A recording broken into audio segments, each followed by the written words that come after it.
matagutlo, matagadlaw. Adunay mga panghitabo didto sa kauluhan, panghitabo sa gawa sa atong nasod, ug adunay mga panghitabo dinhi sa atong dapit. Mga panghitabo nga mo'y makapaikag sa katawhan, nga mabinantayon sa lakat ug dagan sa panahon karon. Itanyag ning istasyon DXSR ang 7 o'clock Breakfast News.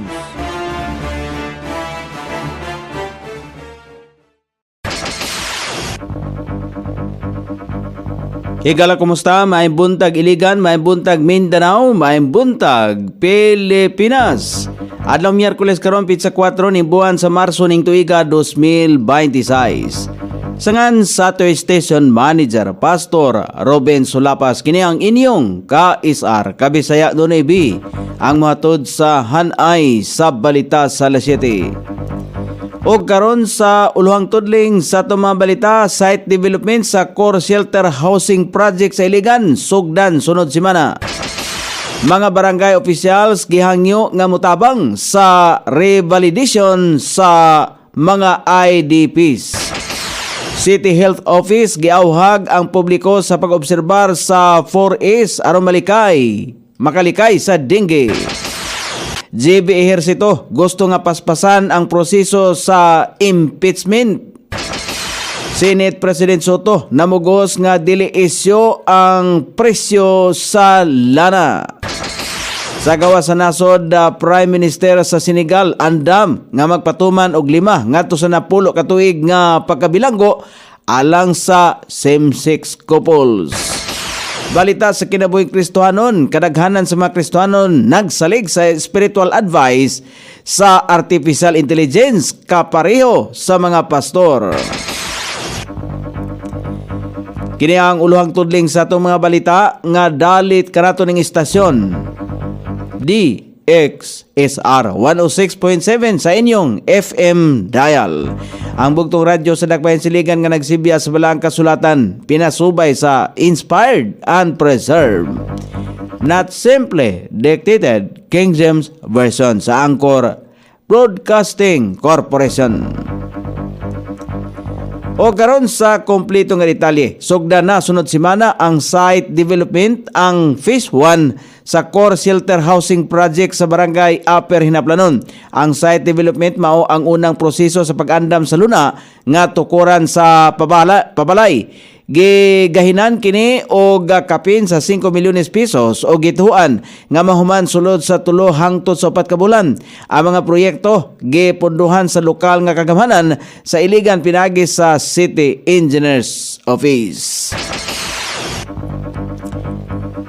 Gihangyo ni City Administrator Darwin Manubag atol sa flag ceremony ni atong Marso 2 ang mga opisyal sa barangay nga apektado sa bagyong Basyang nga mo tabang sa revalidation sa mga naintik nga mga apektado sa baha.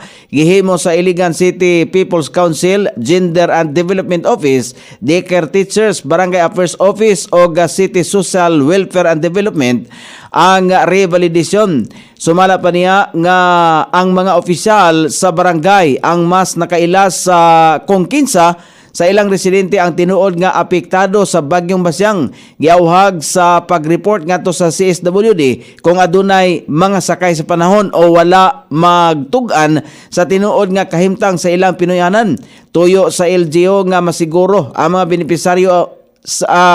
benepisaryo sa assistance mao kadtong kwalipikado og nasulod sa mga giya o kriteria nga gitakda sa nagkalain-laing ahensya sa gobyerno. Sa unang adlaw pa lang sa pag-intake, giawhag na o gilambigit ang mga opisyalis sa barangay nga mo-assist o mo-verifika sa identity sa mga gi-intake nga internally displaced person. Giawhagan sa City Health Office ang mga residente sa Iligan nga iobserbar ang 4S aron malikayan nga mataptan og dengue. Kini tungod kay adunay napulo ka mga kaso sa dengue ang Iligan. Ang mga pasyente gikan sa Barangay Tibanga, Tubod, Barangay Suarez, Barangay Tambakan, Barangay Palao o Barangay Mara Cristina. Ang 4S naglangkob sa pagpangita sa mga breeding places o mga lugar nga gipangitlogan sa mga lamok. paggamit og mga proteksyon sama sa insect repellent og mga sidina nga tag-as og bukton o karsunes. Magpakonsulta gilayon sa hospital kung adunay mga sintomas sa dengue og suportahan ang fogging og spraying sa mga lugar taas nga kaso sa dengue. Pahimangno sa City Health Office, apil sa mga sintomas sa dengue ang balik-balik nga hilanat, sakit sa ulo, sakit sa likod, sa mata, panurok, panglipong o pagsuka, pagpanakit sa lawas, samtang warning signs sa dengue, ang grabing sakit sa tiyan, sige og suka, pagkaluya, pagdugo sa ilong o kaha sa ilong, or dugo, suka o hugaw, o dili kaihi sa 6 ka oras. Sumala pa sa City Health Office nga ang tao nga adunay warning signs posibleng makasinati og mga komplikasyon. Ang pagkanaog sa hilanat dili senyales sa pagkaayo sa dengue, giauhag nga magpakonsulta gilayon sa hospital o sa pinakaduol nga health center. Gilauman ang pagsaka sa kaso sa dengue human sa pagulan-ulan, bagyo, baha tungod sa nahibilin nga tubig sa palibot. Sa kauluhan, namahayag si Senador J.V. Ejercito nga dili siya pabor sa tanan nga kasamtangang isyu sa nasod og dili lamang sa nagpadayon nga impeachment complaint batok kang Vice President Sara Duterte. Sumala pa ni J.V. Ejercito, gusto lang niya nga paspasan ang proseso sa impeachment aron makabalik dayon ang atensyon sa gobyerno sa mas dakong isyu nga nanghinahanglan og solusyon. Gipasalig usab ni Ejercito nga iyang tumanon ang papel isip Senador Judge nga walay suportahan kung musaka sa Senado ang maong reklamo. Giangkon usab sa Senador nga ang proseso sa impeachment kinahanglan nga magpabilin nga trabaho sa Kongreso ug dili kini angay nga labwan sa hudikatura aron klaro ug patas ang resulta sa pagdungog. Gipadayag ni Senate President Vicente Tito Soto III nga dili lang isyu sa presyo sa lana ang epekto sa kasamtangang tensyon sa tunga-tungang sindakan. Apan adunay kabalaka usab sa seguridad sa Pilipinas tungod sa relasyon niini sa Estados Unidos. Gilauman ni Soto nga dili na mulapad pa ang tensyon sa tunga-tungang sindakan tungod kay wala man usab direkta nga panaglalis ang Pilipinas ug Iran. Gipunting ni Soto nga ang gobyerno kinahanglan usab nga repasuhon ang kasabutan sa depensa sa US sa diin lakip na ang Enhanced Defense Cooperation Agreement o Visiting Forces Agreement. Dugang pa ni Soto nga ang nasod kinahanglan nga magpabiling alerto ug andam sa bisan unsang kausaban nga mamahimong makaapekto sa seguridad ug ekonomiya sa nasod nga Pilipinon.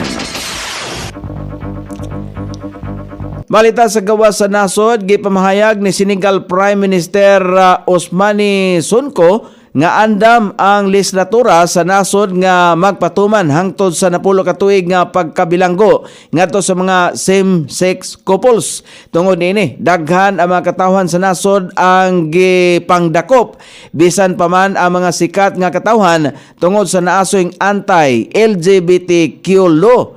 Ang naasoy nga gipasar nga balaod giisa ang krimen nga same-sex relations o child sex abuse. Kini gipatuman tungod kay giila ang LGBTQ advocacy isip foreign value sa nasod.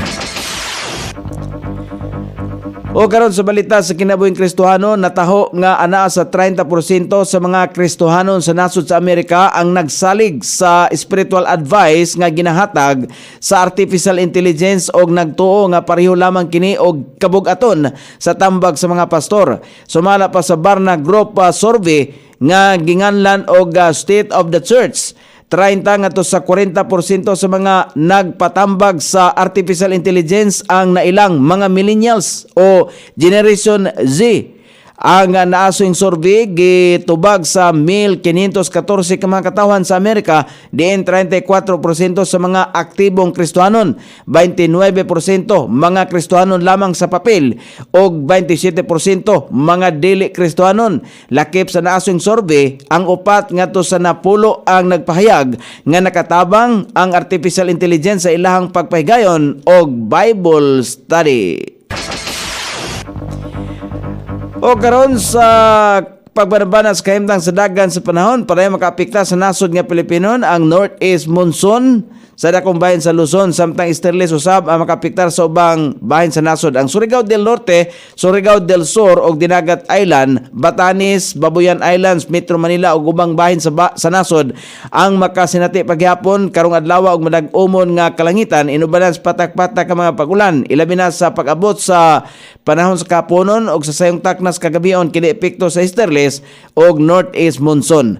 Sukod sa temperatura dinhi sa dakbayan silingan ang kabugnaon ana sa 23 ug ang kiniton mosangko sa 32 degrees sentigrado. Ang adlaw misilang kaganiha sa alas 6:11 ug mosahop unya sa alas 6:05 sa sayong takna sa kagabion. Inyong nabati ang kinatibuk-ang hanay sa balita sa alas 7 nga dalit kanato ning istasyon DXSR 106.7 sa inyong FM dial. Ang bugtong radyo sa dakbayan siligan nga nagsibya sa balaang kasulatan, pinasubay sa inspired and preserved, not simply dictated King James Version sa Anchor Broadcasting Corporation. Sangan sa tiksuat sa itong balitang internasyonal ug sa kinabuhing Kristohanon, Pitjan. Sa balita lokal, Coney Island, sa ito station manager, Pastor Robin Sulapas. Kini ang inyong KSR Kabisaya Nonibi. Magpasalamat ug mingon, mayong buntag, Iligan.